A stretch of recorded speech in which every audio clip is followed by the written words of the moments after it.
నమస్తే, నేను Chandana. Welcome to great Andhra top stories. కూటమి సర్కార్లో రంగానాడు భయం.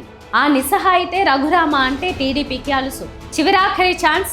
జీవీఎంసీ యాత్ర స్పెషల్. ఇవాళ దివంగత వంగవీటి మోహనరంగ 37వ వర్ధంతి. దీన్ని పురస్కరించుకుని విశాఖ ఆర్కే బీచ్లో రంగానాడు పేరుతో భారీ బహిరంగ సభ నిర్వహించ తలపెట్టారు. ఈ సభకు రంగా కుమార్తె ఆశా కిరణ్ ప్రత్యేక ఆకర్షణగా నిలిచారు. మరి ముఖ్యంగా కూటమి సర్కార్ వెన్నులో రంగానాడు వణుకు పుట్టిస్తోంది. రంగా అభిమానులు అత్యంత ప్రతిష్టాత్మకంగా నిర్వహిస్తున్న సభ ప్రచారానికి నోచుకోకూడదని ప్రభుత్వ అనుకూల మీడియా భావిస్తోంది. రంగాను అన్ని కులాల్లోనూ అభిమానించే వాళ్ళున్నట్టు కాపు నాయకులు చెబుతున్నారు. వాళ్ళంతా ఈ సభకు హాజరవుతారని వారు నమ్ముతున్నారు. అందుకే రంగానాడు సభ ప్రాధాన్యం సంతరించుకుంది. ఆంధ్రప్రదేశ్ రాజకీయాల్లో ఈ సభ సరికొత్త నాయకత్వాన్ని తీసుకొచ్చే అవకాశం ఉందా అనే ప్రశ్నను రేకెత్తిస్తోంది.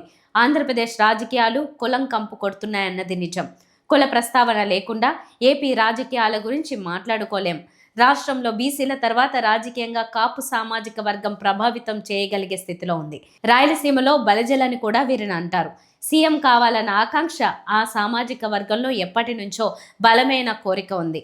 ఇందులో తప్పేం లేదు. 4-5% మాత్రమే ఓట్లు కలిగిన కమ్మ, రెడ్డి సామాజిక వర్గాలు ఒకరి తర్వాత మరొకరు అధికారాన్ని పంచుకుంటున్నారు. అలాంటప్పుడు 15-16% ఓట్లు కలిగి కింగ్ మేకర్గా వ్యవహరించే కాపు సామాజిక వర్గం సీఎం పదవిని కోరుకోవడం అత్యాశ కాదని ఎవరైనా చెప్తారు.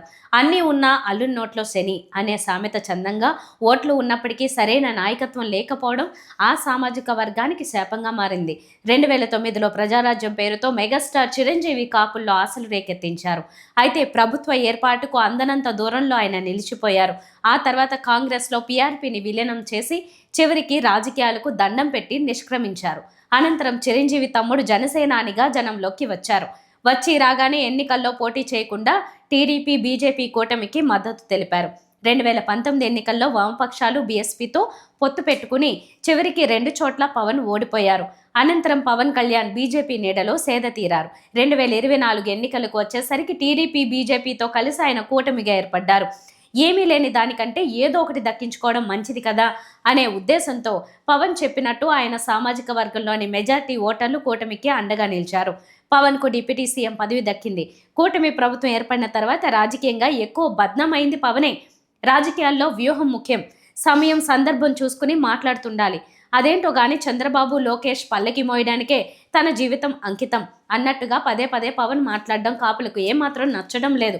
పవన్ను నమ్ముకుంటే చివరికి తమను కూడా చంద్రబాబు సామాజిక వర్గానికి బానిసలు చేస్తారనే భయాందోళన కాపుల్లో ఉంది. దీంతో సీఎం పదవికి కాపు కాచే సరైన నాయకత్వం కోసం మళ్లీ వెతుకులాట ప్రారంభమైంది. సీఎం పదవి కాకపోయినా కనీసం కాపుల ఆత్మగౌరవాన్ని కాపాడే నాయకులే మనలో లేరా అనే ప్రశ్న వారిలో ఉదయించింది. కాపుల్లో ప్రత్యామ్నాయ నాయకత్వ వెతుకులాట జరుగుతున్న కీలక సమయంలో విశాఖలో శుక్రవారం నిర్వహించనున్న రంగానాడు సభ అత్యంత ప్రాధాన్యం సంతరించుకుంది. వంగవీటి మోహన్ రంగా అంటే ధిక్కారానికి ప్రతీకగా కాపులు చూస్తారు. ఇప్పుడు రంగా లాంటి నాయకత్వం కాపుల వైపు నుంచి రావాలని తప్పిస్తున్నారు. రంగానాడు సభకు ఎవరెవరు వస్తారు, ఏం మాట్లాడతారు, భవిష్యత్ కార్యాచరణ ప్రకటిస్తారా లాంటి అంశాలపై విస్తృతమైన చర్చ జరుగుతోంది. కాపులు మొట్టమొదట ఆలోచించుకోవాల్సింది తమను తలెత్తుకుని బతికేలా చేయగలిగే నాయకత్వం కోసం. మరెవరినో అధికారంలోకి రానివ్వకూడదనే సొంత ఎజెండాతో కాపుల్ని రాజకీయంగా బానిసలుగా మార్చే వారి విషయంలో కాపులు అత్యంత అప్రమత్తంగా ఉండాలి. అలాంటి వారే కాపులకు మొదటి శత్రువులు. ముందుగా తమలోని శత్రువుల్ని గుర్తించి ఏరిపారేయాలి. ఆ తర్వాత సొంత నాయకత్వాన్ని పెంచుకోవడానికి ఏం చేయాలో నిర్ణయాలు తీసుకుని ఆచరణ దిశగా అడుగులు వేయాలి. ఇందుకు రంగానాడు వేదిక కావాలనే కాపుల ఆకాంక్ష నెరవేరాలి. కాలం అత్యంత శక్తివంతమైంది. ఎవరి జీవితాలను ఎట్లా మారుస్తుందో అంతు చిక్కదు. ఓడలు, బండ్లు అటూ ఇటూ కావడానికి కాలమే కారణం. ఏపీ డిప్యూటీ స్పీకర్ రఘురామకృష్ణంరాజు రాజకీయ పరిస్థితి దయనీయంగా మారింది. ఆయన కూటమి సర్కార్ అస్సలు పట్టించుకోవడం లేదు. మరి ముఖ్యంగా సొంత పార్టీ టీడీపీ అయితే మీరెవరో తెలియదన్నట్టుగా రఘురామను పట్టించుకోకుండా వదిలేయడం గమనార్హం. టీడీపీ విస్మరణే ఇప్పుడు రఘురామకు అత్యంత బాధ, ఆవేదన కలిగిస్తోంది. నెల రోజుల వ్యవధిలో రఘురామ రాజకీయ పరిస్థితి తలకిందులైందన్న ప్రచారం జరుగుతోంది. కష్టాల్లో ఉన్న రఘురామను టీడీపీ పట్టించుకోకపోగా ఆయనకు కావాల్సిందేలే అంటున్నారని సమాచారం. రఘురామకు ఎందుకు ఈ దుస్థితి ఏర్పడిందనే చర్చకు తెరలేచింది. రఘురామ నిస్సహాయతను టీడీపీ సొమ్ము చేసుకుంటోంది. ఈ వాస్తవం తెలిసినా రఘురామ నోరు తెరిచి అసంతృప్తిని వ్యక్తం చేయలేని దయనీయ పరిస్థితి. రఘురామలో తీవ్ర స్థాయిలో అసంతృప్తి ఉన్నా బయటికి చెప్పలేరని, ఎందుకంటే రాజకీయంగా ఆయనకు మరో ప్రత్యామ్నాయం లేదని టీడీపీ ధీమాగా ఉంది. వైసీపీతో ఆయనకు కేవలం రాజకీయ విభేదాలు మాత్రమే లేవు. వైఎస్ జగన్తోనూ వైసీపీ నేతలతోనూ ఆయన వ్యక్తిగతంగా గొడవ పడ్డట్టుగా వ్యవహరించిన సంగతి తెలిసిందే. తనను కస్టోడియల్ టార్చర్ చేశారని పదే పదే రఘురామ వాపోతుంటారు. వైసీపీ హయాంలో సొంత పార్టీ ఎంపీని అలా చేశారంటే రఘురామ ఎలా వ్యవహరించి ఉంటారో ఎవరికి వారు అర్థం చేసుకోవచ్చు. అందుకే వైసీపీతో ఆయనది వ్యక్తిగత వైరం అని చెప్పడం. ఈ నేపథ్యంలో ఎట్టి పరిస్థితుల్లోనూ రఘురామకు వైసీపీలో ప్రవేశం ఉండదు. నచ్చినా నచ్చకపోయినా అవమానాల్ని భరిస్తూ టీడీపీలోనే కొనసాగాల్సిన పరిస్థితి. ప్రస్తుతం కూటమి ప్రభుత్వంలో భాగస్వామిగా రఘురామ ఉన్నారు. టీడీపీ పట్టించుకోకపోయినా ప్రభుత్వం అనే రక్షణ కవచాన్ని రఘురామ పోగొట్టుకోలేరు. ప్రస్తుతానికి అవమానాల్ని దిగమింగుకుంటూ కాలానికి వదిలేద్దామనే ఆలోచనలో ఆయన ఉన్నట్టు తెలుస్తోంది. కానీ టీడీపీ పెద్దలపై ఆయన తీవ్ర అసంతృప్తిగా ఉన్నారనేది పచ్చి నిజం. ఇక టీడీపీలోనూ రాజకీయ భవిష్యత్తు ఉండదని అర్థమైన రోజు రఘురామతో పాటు మరికొందరు ప్రజాప్రతినిధులు బయటకొచ్చి నిరసన గళాలు వినిపించే అవకాశం ఉంటుంది. దీనికి మరికొంత సమయం పడుతుంది. అంతవరకు రఘురామ ఆవేదనే చర్చల్లో ఉంటుంది. మహావిశాఖ నగరపాలక సంస్థ జీవీఎంసీ కార్పొరేటర్ల పదవీ కాలానికి కౌంట్ డౌన్ స్టార్ట్ అయింది.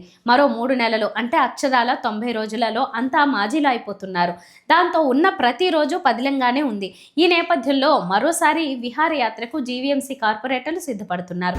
ప్రతి ఏటా కార్పొరేటర్లు అధ్యయనం పేరుతో దేశంలోని అనేక మహానగరాలలో యాత్రలు చేపట్టడం రివాజుగా వస్తోంది. అలా లెక్క తీస్తే ఇప్పటికే 5 యాత్రలు పూర్తయ్యాయి. ఈ స్టడీ టూర్లలో దేశంలోని వివిధ కార్పొరేషన్లలో అక్కడ అమలు చేస్తున్న కార్యక్రమాలను స్వయంగా తెలుసుకుని వాటిని జీవీఎంసీలో అమలు చేయడం ద్వారా మెరుగైన పాలన అందిస్తామని చెబుతున్నారు. ఈ స్టడీ టూర్ల ఫలితాలు ఏ విధంగా వస్తున్నాయో తెలియదు, కానీ ఈ యాత్రలకు మాత్రం కోట్ల రూపంలో ఖర్చు అయితే అవుతోంది. గత పర్యటనకే 2.5 కోట్ల రూపాయలు ఖర్చు అయినట్లుగా చెబుతున్నారు. ఇప్పుడు మరోసారి స్టడీ టూర్ చేపడుతున్నారు.